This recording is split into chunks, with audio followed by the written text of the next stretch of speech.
Bandros Bus itu singkatan dari Bandung Tour on Bus ya. Pertama kali beroperasi tahun 2014. Saat itu diprakarsai oleh Wali Kota Bandung yang menjabat saat itu, yaitu Bapak Ridwan Kamil ya. Awal mula Bandros ini muncul, ini 2 tingkat awal mula munculnya ya. Cuma sayangnya waktu itu ada kecelakaan sehingga ada korban jiwa. Akhirnya untuk keselamatan yang diizinkan hanya 1 tingkat saja. Ya. Mau naik, Pak?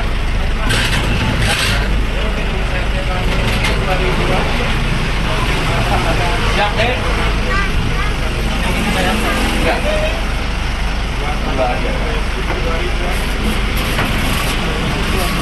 Mana, Mas?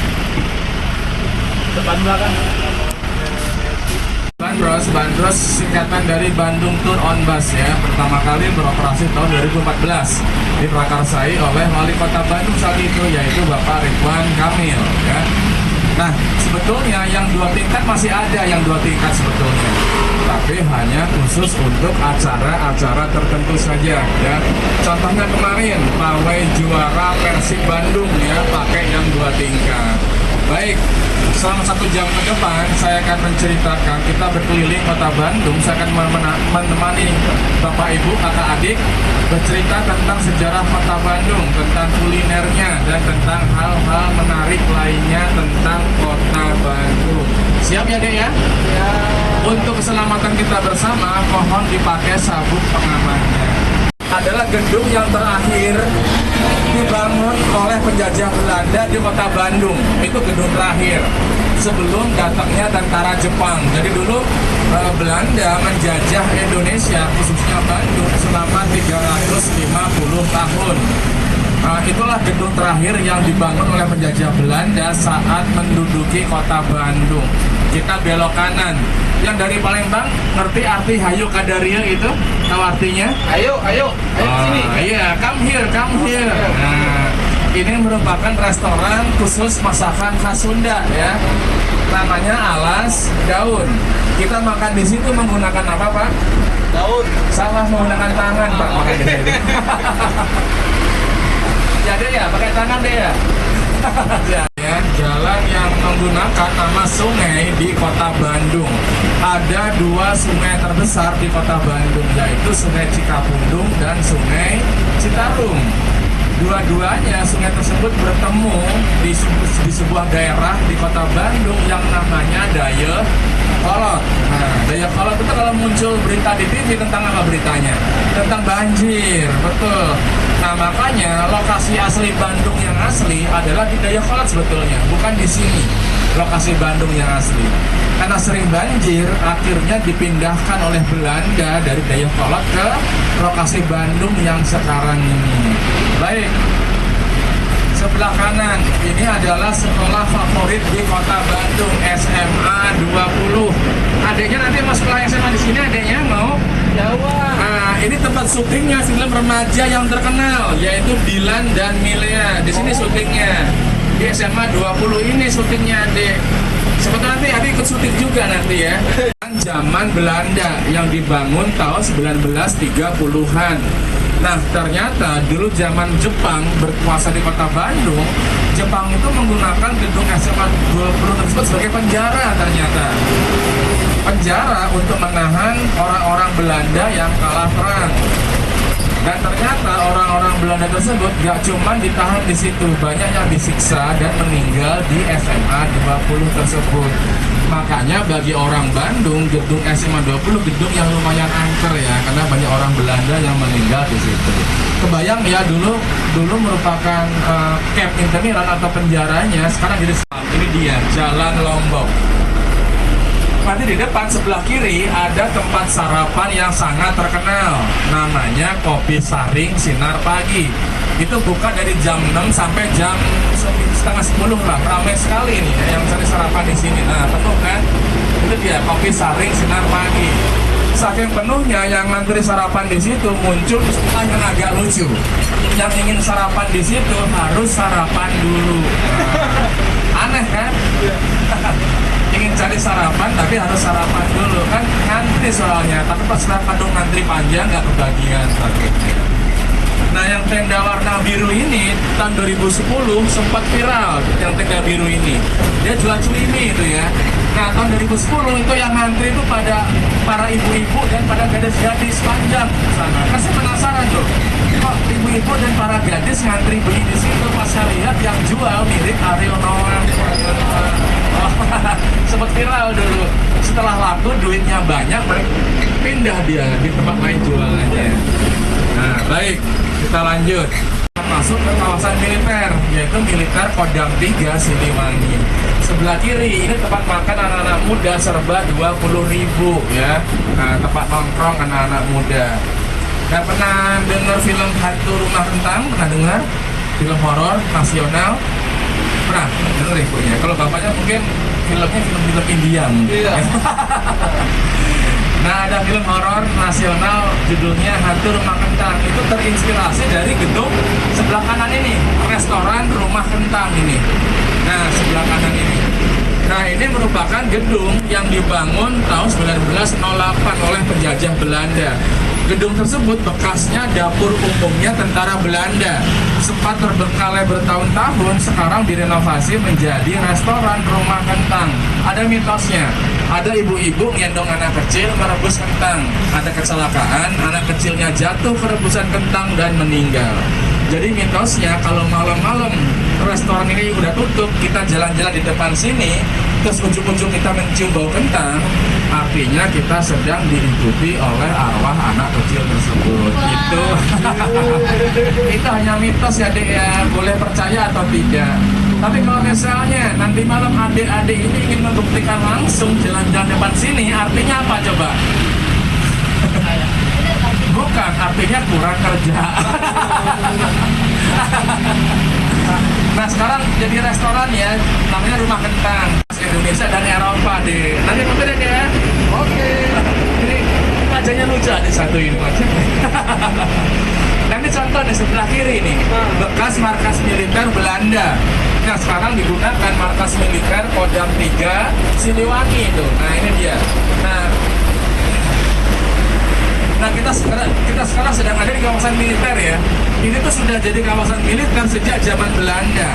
Sekarang pun tetap digunakan sebagai kawasan militer Kodam 3 Siliwangi. Jadi dulu militer Belanda, sekarang pun dilanjutkan sebagai kawasan militer Kodam 3 Siliwangi. Ini sebelah kiri juga masjidnya TNI AD nih ya, kawasan militer. Semuanya menggunakan gedung-gedung bekas peninggalan zaman penjajah Belanda. Sudah kuno-kuno gedungnya ya.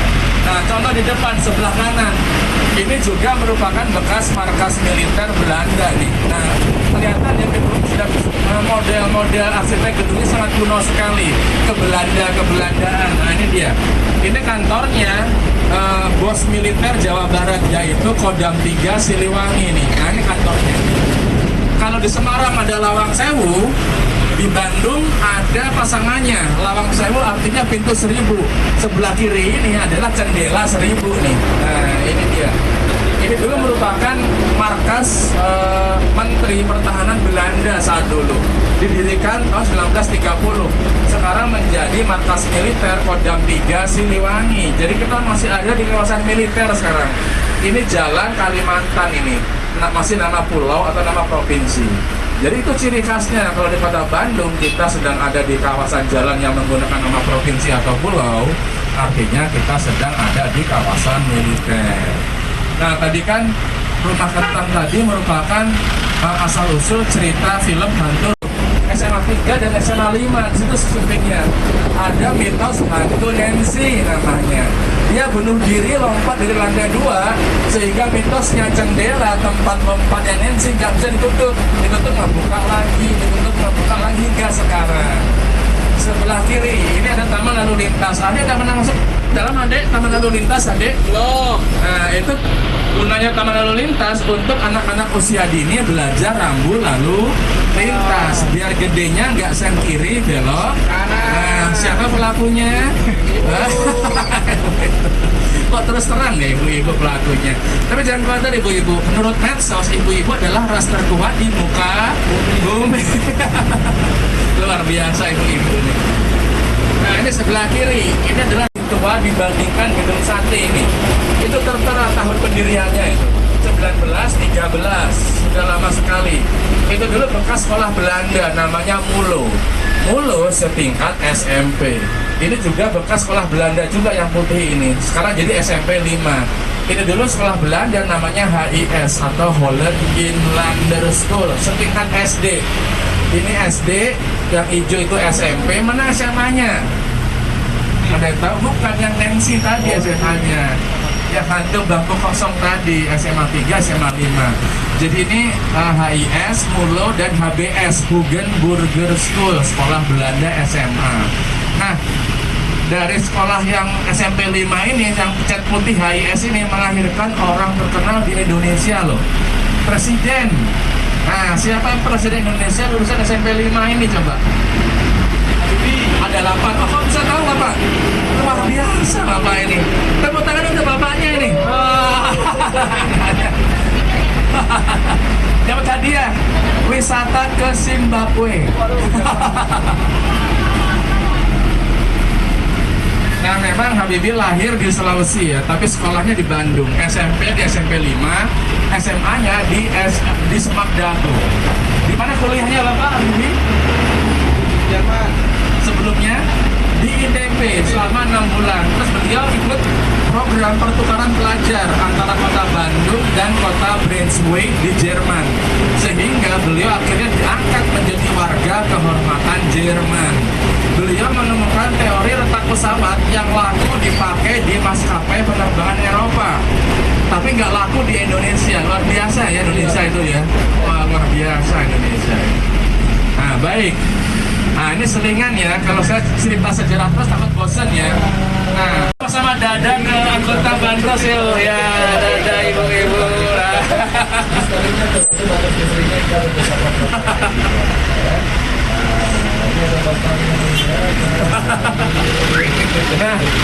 kan di depan ada lampu lalu lintas ya. Nah, pertanyaannya gini, ini pertanyaan selingan nih.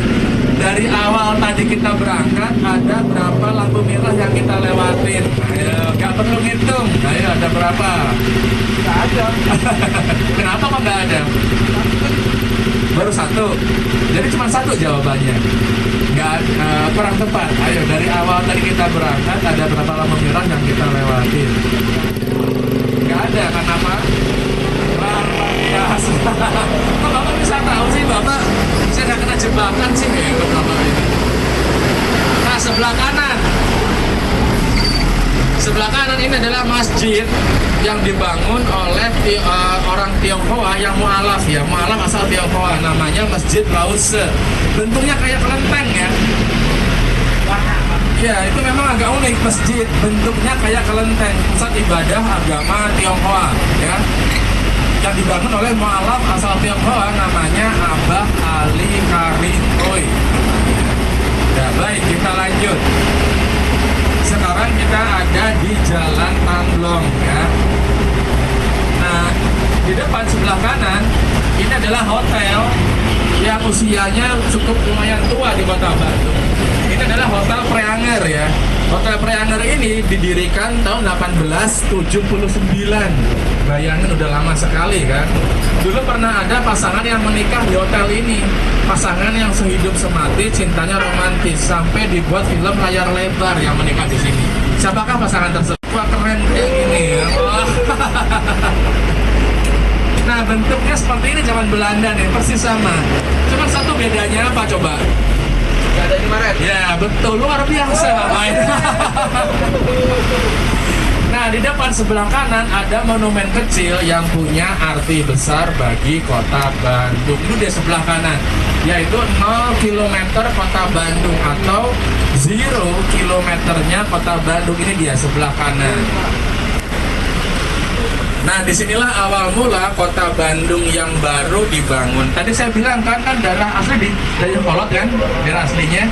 Nah, itu adalah besi yang ditancapkan oleh Daendels. Daendels itu patungnya tuh, yang gondrong tuh, itu Daendels, Gubernur Jenderal Belanda yang menyuruh dipindahkannya ibu kota Bandung dari Dayakolot ke titik ini. Itu besi yang ditancapin oleh Daendels itu sebagai tanda lokasi yang dipilih sebagai Kota Bandung yang baru. Pindahannya dari Dayakolot ke sini tanggal 25 September 1810 pindahannya. Sehingga tiap tanggal tersebut diperingati sebagai hari jadi Kota Bandung. Sebelah kiri, ini nih. Ini adalah hotel tertua di Kota Bandung ini. Didirikan tahun 1875. Sudah lama sekali. Udah pernah menginap di sini? Oh. Kalau nginap di lantai 2, kamarnya bekasnya Soekarno. Per malam 3 juta. Sebelah kanan ini Museum Konferensi Asia Afrika. Nah, tempat berlangsungnya Konferensi Asia Afrika tahun 1955. Adek nggak takut sama hantu, adek? Yang bener. Baik, kita sekarang ada di Jalan Asia Afrika yang merupakan jalan yang pertama kali dibangun oleh Belanda di Kota Bandung. Ini dia, Asia Afrika. Ini ada alun-alun Kota Bandung. Ada menara yang tingginya 99 meter. Dulu kita bisa naik ke atas ya, bayarnya 10.000. Sekarang sedang direnovasi. Tapi kalau nanti naik ke atas, jangan coba-coba menawar 10.000 jadi 5.000. Jangan. Kenapa coba? Naiknya pakai lift, turunnya lompat. Nah. Kita belok kanan, masuk ke jalan. Sekarang pun tetap dari kantor pos, tetap dipakai. Zaman Belanda, tiap kali ada kantor pos selalu ada kandang kuda. Itu dia kandang kuda zaman Belanda. Karena zaman dulu pengiriman pos dan surat menggunakan kuda. Jadi zaman dulu kayak Lazada, Shopee pakai kuda ngirimnya zaman dulu. Adek suka belanja di Shopee, adek? Wah, kelihatan itu suka belanja nih adeknya. Ada dia sebelah kanan ini. Ini adalah merupakan tempat bersejarah nih. Sebelah kanan ini merupakan dulunya adalah penjara yang sangat besar. Sebelah kanan ini penjara namanya Penjara Bancai yang didirikan oleh penjajah Belanda tahun 1877. Sayangnya penjara Bancai ini diruntuhkan oleh pemerintah Kota Bandung tahun 1983 karena dianggap tidak sesuai dengan tata letak Kota Bandung yang modern. Masa dekat pusat kota ada penjara serem kan, diruntuhkan, hanya disisakan satu sel yang tembok warna putih itu. Satu sel itu disisain dari penjara Bancai. Satu sel tempat ditahannya siapa? Itu ada patungnya. Betul. Di penjaranya presiden pertama kita, Bapak Soekarno, ditahan di sini. Bung Karno ditahan di sini, dituduh sebagai pemberontak. Ditangkap di Yogyakarta tahun 1929, dibawa ke Bandung dan dijebloskan ke penjara Bancai. Selama 8 bulan. Nah, selama 8 bulan, Bung Karno hanya diberikan pispot dan stiker saja. Bayangin, jadi Bung Karno BAK dan BAB di pispot itu. Kebayangkan. Jadi selama 8 bulan Bung Karno bergelut dengan kotorannya sendiri. Dan Bung Karno disatukan dengan maling-maling kelas teri di situ. Disatukan dengan maling ayam, maling sendal, maling dompet, bayangin. Sekali Bung Karno disatukan dengan maling-maling kelas teri. Tujuannya untuk menyiksa Bung Karno secara fisik dan psikologis agar beliau menyerah, tidak melanjutkan perjuangannya lagi. Sebelah kiri, ini toko kopi legendaris, sudah buka sejak tahun 1930. Ini dia toko kopinya nih. Nah, ini toko kopi Aroma. Ini sudah buka sejak tahun 1930 loh, hingga sekarang. Dia itu menjual 2 jenis kopi yang terkenal, kopi Arabica dan Robusta. Kopi tersebut sebelum dijual di situ disimpan dulu selama 6 sampai 8 tahun untuk menghilangkan kadar asamnya. Itu toko kopi legendaris. Yang ingin nanti icip-icip di toko kopi legendaris boleh mampir ya. Tutup, kita lanjut. Kita sekarang ada masih di Jalan Bancai. Di depan kita belok kiri, masuk ke Jalan Sunia Raja. Bagi orang Bandung, Jalan Sunia Raja ini bisa juga disebut sebagai The Little Chinatown in Bandung City. Karena banyak orang-orang Tionghoa yang tinggal di kawasan Jalan Sunia Raja ini. Jadi toko-toko di sekitaran sini mayoritas dimiliki oleh orang-orang Tionghoa.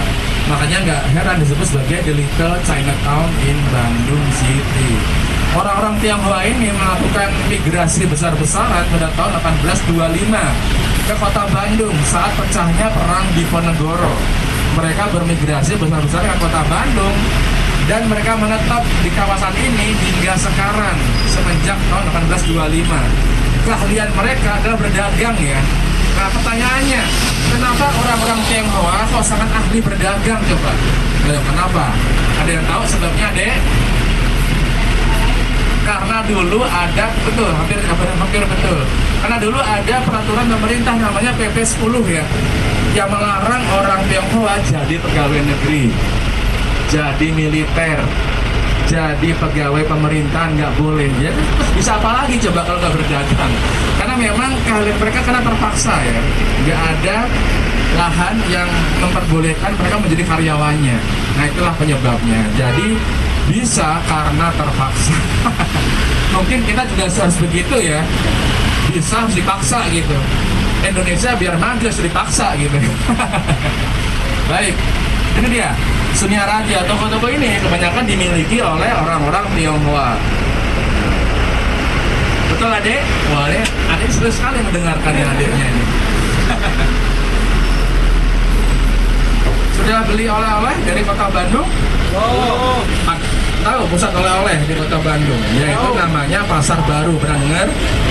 Nah, nanti di depan kita belok kanan di depan. Pasar Baru, pusat oleh-oleh, belok kiri. Nanti kelihatan mallnya. Warnanya merah marun. Disitulah pusat oleh-oleh. Di situ kita bisa beli oleh-oleh seperti baju, kain, batik, makanan kering, makanan basah, dan lain sebagainya. Makin kita beli dalam partai besar, harganya makin murah. Dan dari Palembang sering loh belanja di situ, beli grosiran, dijual di Palembang banyak. Dan dari Subang juga ada, barter sama nanas di situ. Itu dia, mallnya belum kelihatan ya. Nanti maju dikit kelihatan. Mallnya warnanya merah marun. Ini Jalan Otista atau Oto Iskandar Dinata.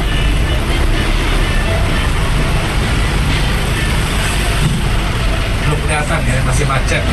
Nah biasa ya, kota Bandung kalau malam minggu atau weekend selalu ada kemacetan ya. Nah itu kelihatan mallnya yang merah marun.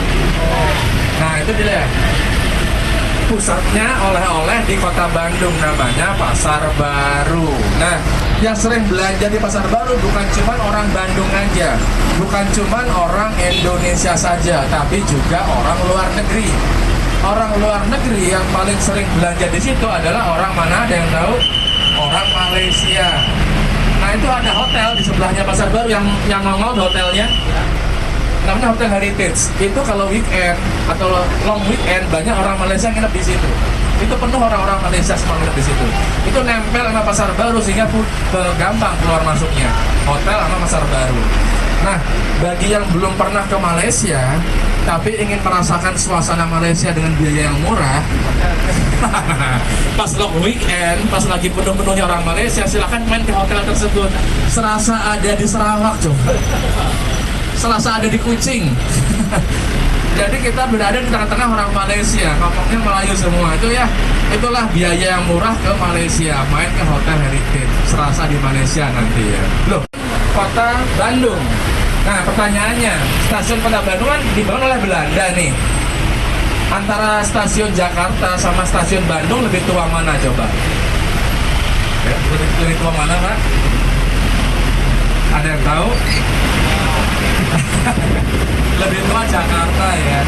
Stasiun Jakarta didirikan tahun 1860-an. Stasiun Bandung didirikan 1884. Sudah lama sekali. Gara-gara pemerintah Belanda mendirikan stasiun di kota Bandung, akhirnya kota Bandung berkembang semakin pesat karena memudahkan transportasi pengangkutan hasil-hasil perkebunan dari kota Bandung untuk dijual ke Eropa. Nah, yang bikin Belanda tertarik menjajah kota Bandung adalah hasil-hasil perkebunannya yang laku dijual di Eropa.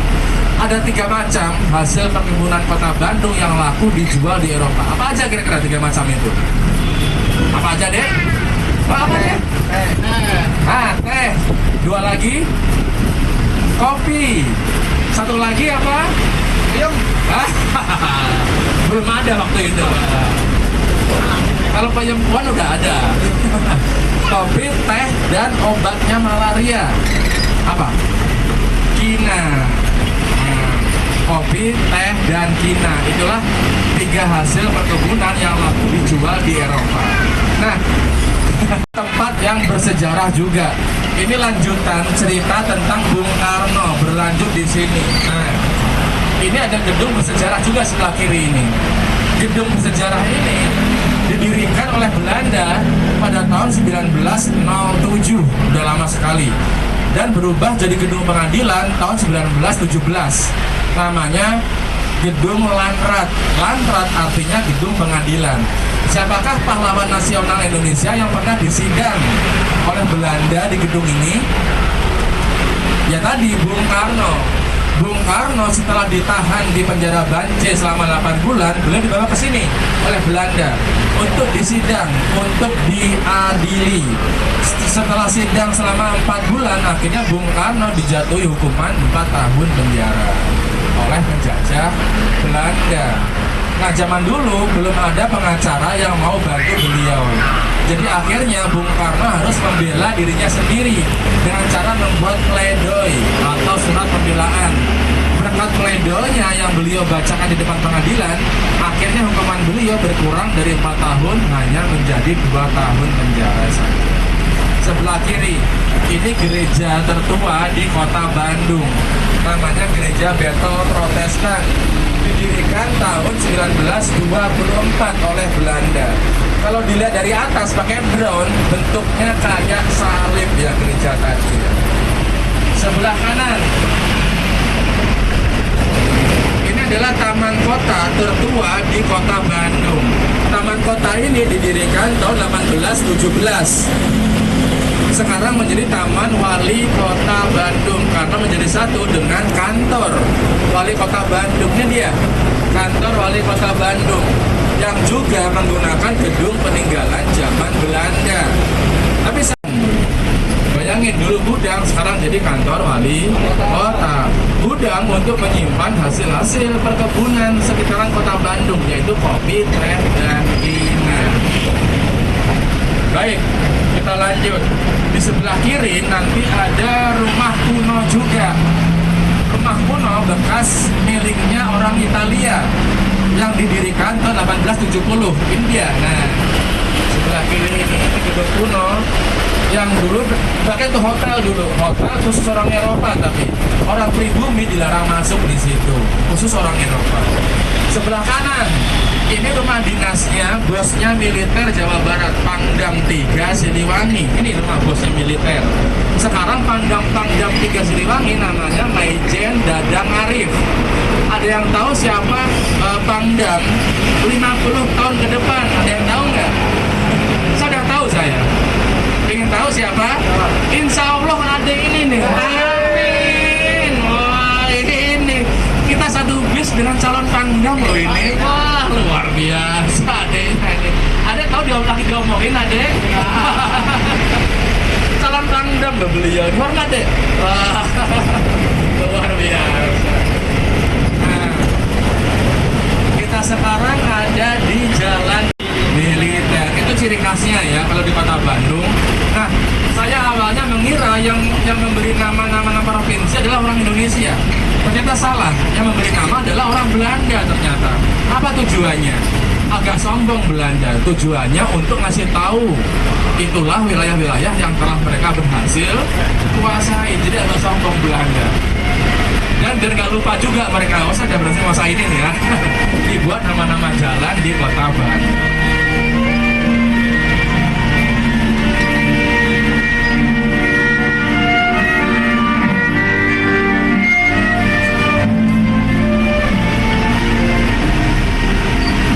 Haus adek. Baik, kita belok kiri masuk ke Jalan Dago. Dago, kalau kita ketik di Google Map gak akan muncul Jalan Dago, karena Jalan Dago sudah berubah menjadi Jalan Insinyur Haji Juanda. Udah berubah namanya. Baik, di sebelah kanan ini ada gedung bersejarah juga. Nah, itu bahasa Belanda nama gedungnya. Nah, kebaca apa nama gedungnya itu? De Driver. The Drickler, ya itu bahasa Belanda. Kalau ditranslate ke bahasa Indonesia, Dri itu 3, Kler itu warna, yaitu gedung 3 warna. Kenapa orang Belanda kalau memberi nama gedung 3 warna? Apakah orang Belanda buta warna? Kan cuma satu warna. Ternyata Drickler adalah nama atau julukan dari bendera nasional Belanda. Ada 3 warnanya, yaitu merah, putih, dan biru. Untung nggak hijau ya, kalau hijau meletus nanti ya. Gedung ini didirikan oleh Belanda tahun 1938 oleh arsitek yang terkenal namanya Alfred Albers. Saat Jepang berkuasa di kota Bandung, gedung tersebut digunakan sebagai kantor berita. Yang di dalamnya ada perlengkapan telekomunikasi seperti radio dan telegram.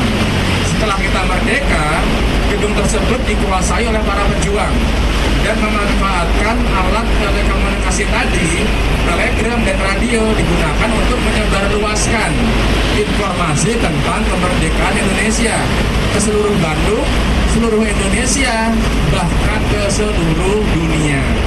Itulah fungsi utama gedung tadi, untuk menyebarluaskan informasi tentang kemerdekaan Indonesia. Yang besok kita merdeka loh, Dek. Besok ada upacara nggak, Dek? Jawabannya adalah sejak tahun 1920 ada rencana besar dari penjajah Belanda untuk memindahkan ibu kota dari Batavia Jakarta ke kota Bandung. Itulah sebabnya kenapa Bandung dibangun mati-matian oleh Belanda. Makanya jangan heran, Bandung ini merupakan ibu kota kedua bagi Belanda setelah Amsterdam loh zaman dulu itu. Itulah kenapa Bandung dibangun oleh penjajah Belanda. Ini restoran Jepang nih yang sangat instagramable ini, sangat lux, sangat mewah. Kalau kita selfie di dalam situ ngaku di luar negeri orang percaya ya. Yang dari Subang, yang dari Palembang, yang dari Jakarta udah pernah ngicip mie kocok Mang Deden. Oh, ini harus ngicipin ya, ini mie kocok legendaris nih, sudah ada sejak tahun 1950. Nah itu dia mie kocok Mang Deden. Ada juga ini rumah makan Padang.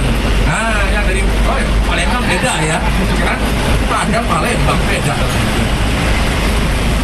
Sudah beli baju factory outlet untuk oleh-oleh? Oh. Di sini pusatnya, nanti di depan belok kanan masuk ke Jalan Trunojoyo di depan nanti. Disitulah pusatnya oleh-oleh factory outlet di kota Bandung. Kita masuk ke Trunojoyo lurus, nanti tembusnya ke Jalan Riau. Disitulah pusatnya masuk sini.